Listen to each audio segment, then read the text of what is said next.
Este es el día 189.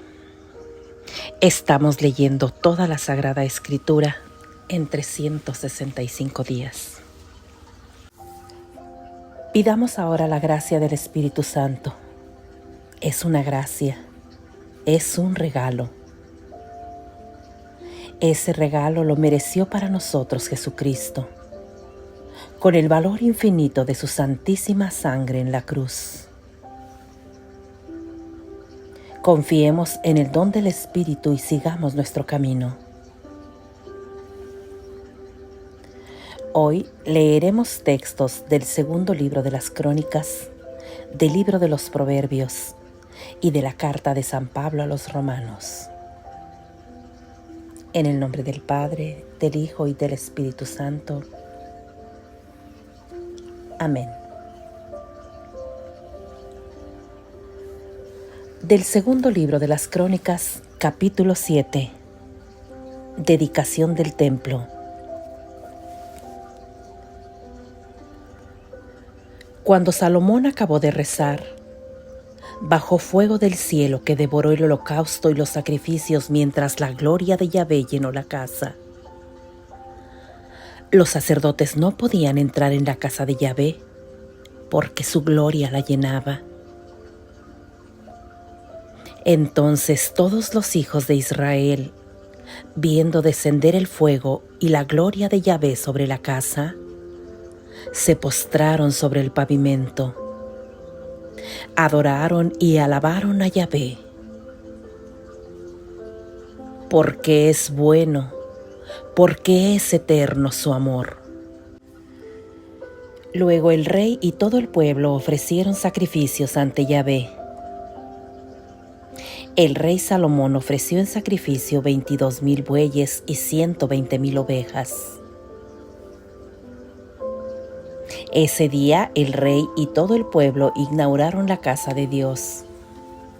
Los sacerdotes estaban de pie en sus puestos, lo mismo que los levitas, con los instrumentos que el rey David hizo para celebrar a Yahvé, porque es eterno su amor.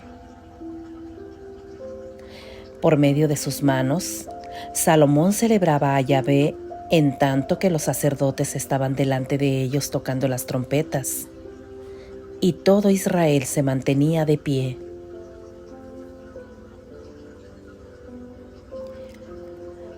Salomón consagró el interior del patio que está delante de la casa de Yahvé.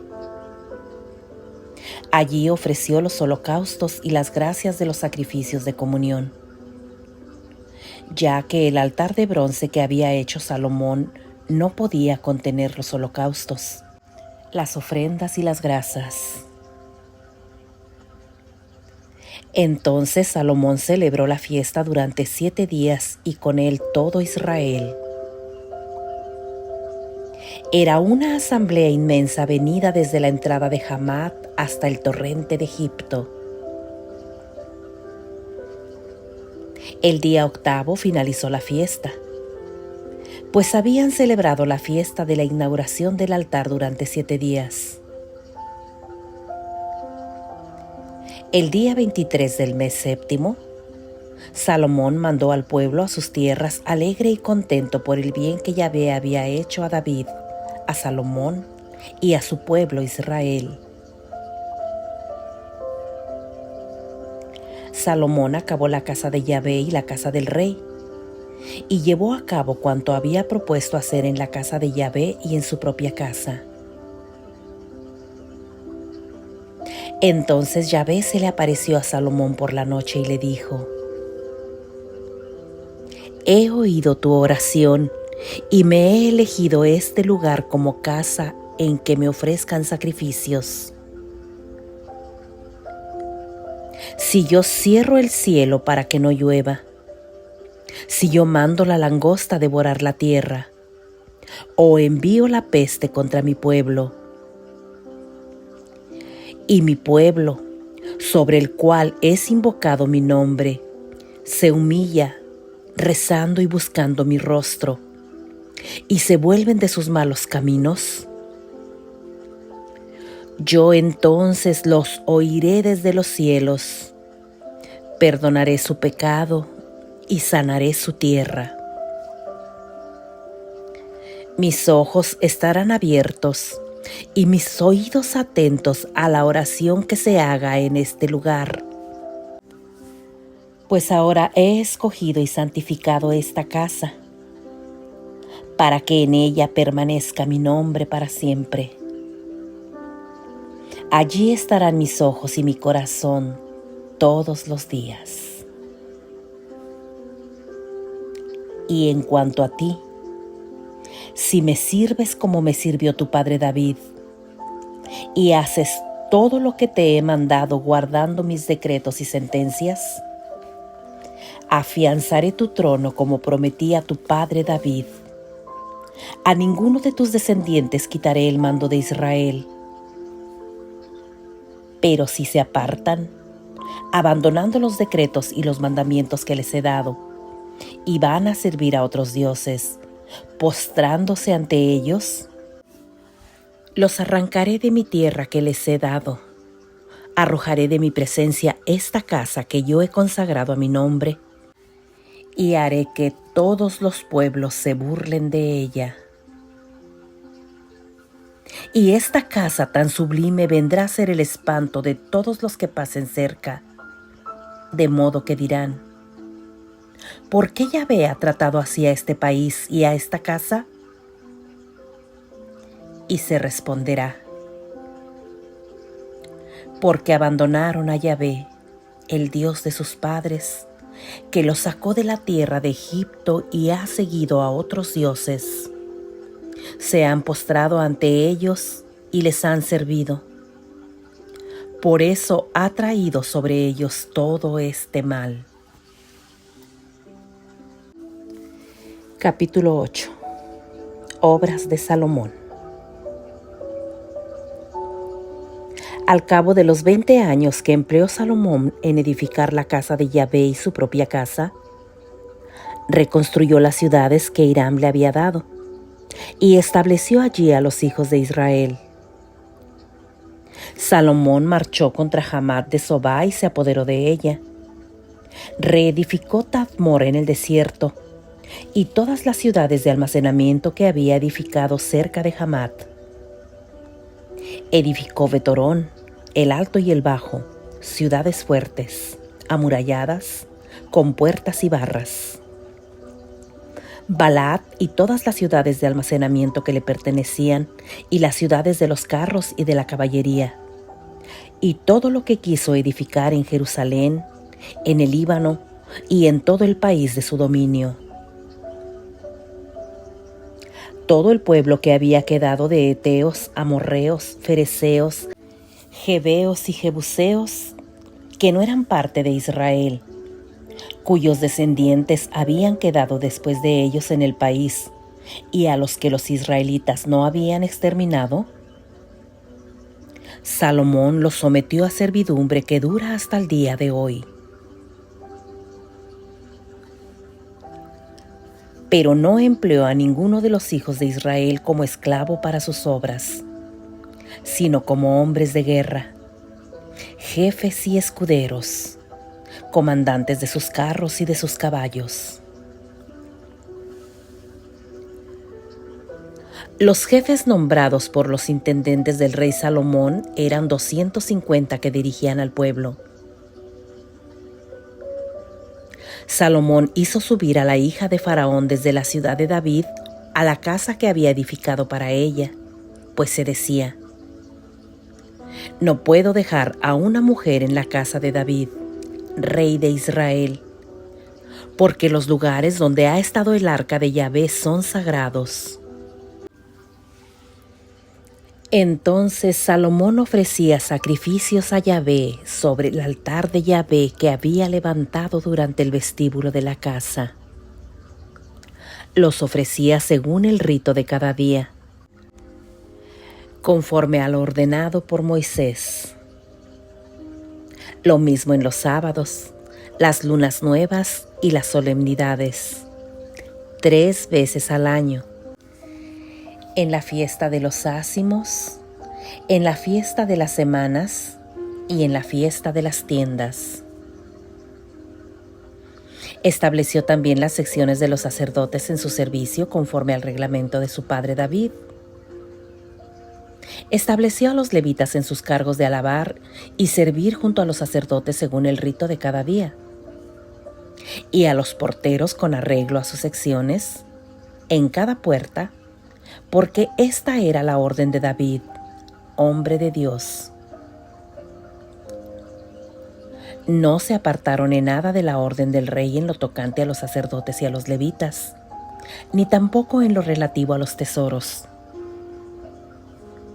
Así fue dirigida toda la obra de Salomón, desde el día en que se echaron los cimientos de la casa de Yahvé hasta su terminación. Así fue acabada la casa de Yahvé. Entonces Salomón fue a Azion-Jaber y a Elath, a orillas del mar, en el país de Edom. Hiram le envió, por medio de sus siervos, barcos y marinos conocedores del mar, que fueron con los siervos de Salomón a Ofir, de donde tomaron 450 talentos de oro, que trajeron al rey Salomón. Capítulo 9. La reina de Saba. La reina de Saba había oído la fama de Salomón y vino a Jerusalén a probarlo por enigmas. Vino con muchos servidores y con camellos que traían aromas, gran cantidad de oro y piedras preciosas. Fue donde Salomón y conversó con él sobre todas sus inquietudes. Salomón contestó todas sus preguntas sin que hubiera nada que él no pudiera explicarle. Cuando la reina de Saba vio la sabiduría de Salomón y la casa que había edificado, los manjares de su mesa, las habitaciones de sus servidores, el porte de sus ministros y sus vestidos, sus coperos con sus trajes y los sacrificios que ofrecía en la casa de Yahvé, se quedó sin aliento y dijo al rey: todo cuanto he oído decir en mi tierra de tus palabras y de tu sabiduría era verdad. Yo no daba crédito a lo que oía, hasta que he venido y lo he visto con mis propios ojos. Y encuentro que no se había contado ni la mitad de la grandeza de tu sabiduría, pues tú superas todo lo que he oído decir. Dichosa tu gente, dichosos estos servidores, que están siempre en tu presencia y escuchan las palabras de tu sabiduría. Bendito sea Yahvé, tu Dios, que te quiere y te ha puesto sobre su trono como rey en su nombre. Yahvé, tu Dios, ama a Israel y lo quiere conservar para siempre. Y por eso te ha puesto por rey sobre ellos para administrar derecho y justicia. Dio al rey 120 talentos de oro, gran cantidad de aromas y piedras preciosas. Nunca se vieron aromas como los que la reina Saba dio al rey Salomón. Los siervos de Hiram y los siervos de Salomón que habían traído oro de Ofir, trajeron también madera de sándalo y piedras preciosas. Con la madera de sándalo el rey hizo pisos para la casa de Yahvé y la casa del rey, cítaras y salterios para los cantores. No había visto nunca en la tierra de Judá semejante madera. El rey Salomón retribuyó a la reina de Saba lo que ella le había traído. Además, le dio todo cuanto ella quiso pedir. Después se volvió ella y regresó a su país con sus servidores. El peso del oro que llegaba a Salomón cada año era de 676 talentos de oro, sin contar las contribuciones de los mercaderes y los comerciantes. Todos los reyes de Arabia y los intendentes del país traían oro y plata a Salomón. El rey Salomón hizo 200 grandes escudos de oro batido, aplicando 600 siclos de oro batido en cada escudo, y 300 escudos pequeños de oro batido, aplicando 300 siclos de oro en cada escudo. El rey los colocó en la casa, bosque del Líbano. El rey hizo un gran trono de marfil y lo revistió de oro puro. El trono tenía 6 gradas y un peldaño por detrás y brazos a uno y otro lado del asiento, con 2 leones de pie junto a los brazos, más 12 leones de pie sobre las 6 gradas, a uno y a otro lado. No se había hecho cosa semejante en ningún reino. Todas las copas del rey Salomón eran de oro, y toda la vajilla de la casa Bosque del Líbano era de oro fino, nada de plata, pues no se estimaba en nada el tiempo del rey Salomón. Porque el rey tenía naves que navegaban a Tarsis con los servidores de Hiram, y cada 3 años venía la flota de Tarsis trayendo oro y plata, marfil, monos y pavos reales. Así el rey Salomón aventajó a todos los reyes de la tierra en riquezas y sabiduría. Todos los reyes de la tierra querían ver el rostro de Salomón, para probar la sabiduría que Dios había puesto en su corazón. Y cada uno de ellos traía su presente, objetos de plata y objetos de oro, vestidos, armas, aromas, caballos y mulos, año tras año. Salomón tenía 4,000 caballerizas para sus caballos y carros, y 12,000 jinetes que puso en cuarteles en las ciudades de los carros y en Jerusalén junto al rey. Dominaba sobre todos los reyes desde el río hasta el país de los filisteos y hasta la frontera de Egipto. El rey hizo que la plata fuese tan abundante en Jerusalén como las piedras, y los cedros como los sicomoros de la tierra baja. Traían también caballos para Salomón de Musur y de todos los países. El resto de los hechos de Salomón del comienzo al fin no están escritos en la historia del profeta Natán, en la profecía de Ahías el silonita y en las visiones de Idó, el profeta, sobre Jeroboam, hijo de Nabat. Salomón reinó en Jerusalén sobre todo Israel 40 años. Luego se acostó con sus padres y fue sepultado en la ciudad de David, su padre. En su lugar reinó su hijo Roboam. Palabra de Dios. Te alabamos, Señor.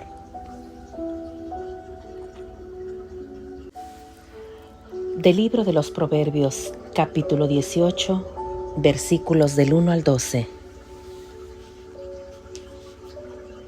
El egoísta no busca sino lo suyo. Se irrita ante cualquier consejo. Al tonto no le gusta reflexionar, sino dar a conocer sus opiniones. La maldad atrae el desprecio. Un comportamiento vergonzoso atrae las críticas. La palabra humana es un agua profunda, un manantial surgente, una fuente de vida. No está bien eximir de culpa al malvado y condenar al que está en su derecho.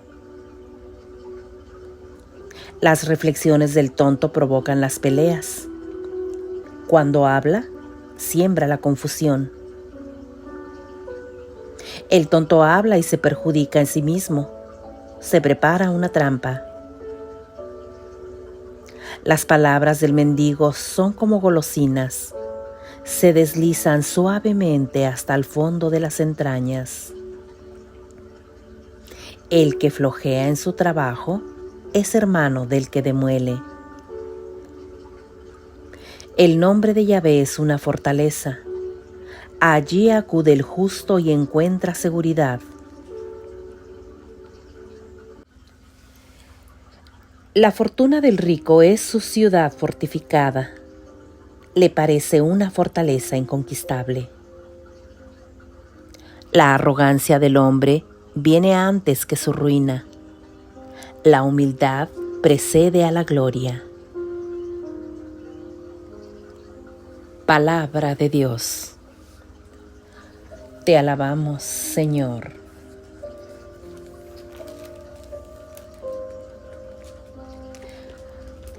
De la carta de San Pablo a los Romanos, capítulo 7.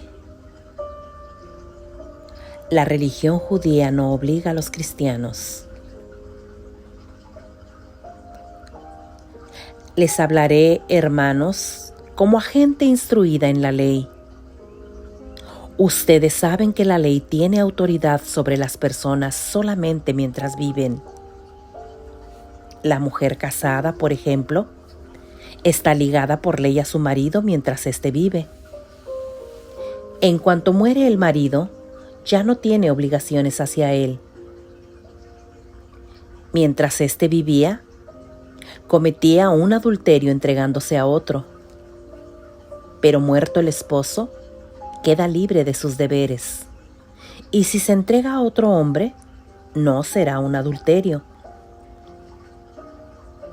Lo mismo pasa con ustedes, hermanos, pues han muerto a la ley en persona de Cristo y han pasado a pertenecer a otro, al que resucitó de entre los muertos, a fin de que diéramos fruto para Dios.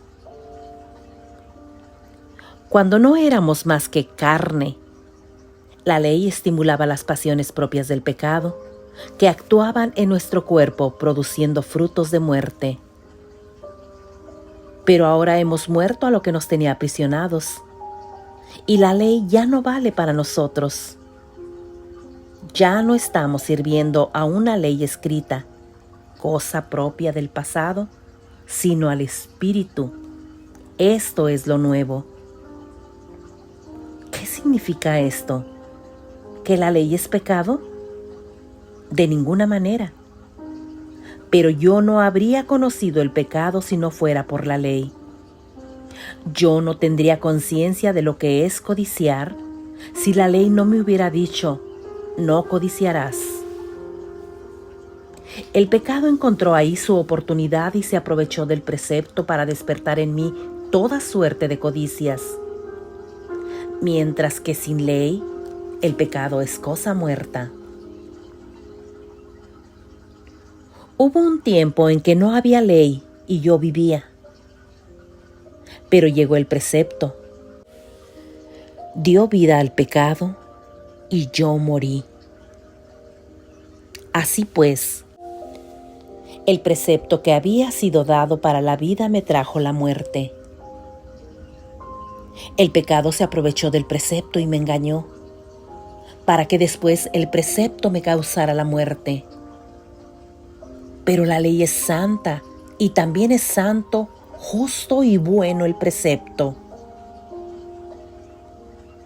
¿Será posible que algo bueno produzca en mí la muerte? En absoluto. Esto viene del pecado y se ve mejor lo que es pecado cuando se vale de algo bueno para producir en mí la muerte. Gracias al precepto, el pecado deja ver toda la maldad que lleva en sí. Triste situación del que conoce la ley y no a Cristo. Sabemos que la ley es espiritual, pero yo soy hombre de carne y venido al pecado. No entiendo mis propios actos. No hago lo que quiero y hago las cosas que detesto. Ahora bien, si hago lo que no quiero, reconozco que la ley es buena. No soy yo quien obra el mal, sino el pecado que habita en mí. Bien sé que el bien no habita en mí, quiero decir, en mi carne. El querer está a mi alcance, el hacer el bien no. De hecho, no hago el bien que quiero, sino el mal que no quiero. Por lo tanto, si hago lo que no quiero, esa ya no es obra mía, sino del pecado que habita en mí. Ahí me encuentro con una ley. Cuando quiero hacer el bien, el mal se me adelanta. En mí el hombre interior se siente muy de acuerdo con la ley de Dios. Pero advierto en mis miembros otra ley que lucha contra la ley de mi espíritu, y paso a ser esclavo de esa ley del pecado que está en mis miembros. Infeliz de mí, ¿quién me librará de este cuerpo de muerte? Gracias sean dadas a Dios por Jesucristo nuestro Señor. En resumen, por mi conciencia me someto a la ley de Dios, mientras que por la carne sirvo a la ley del pecado.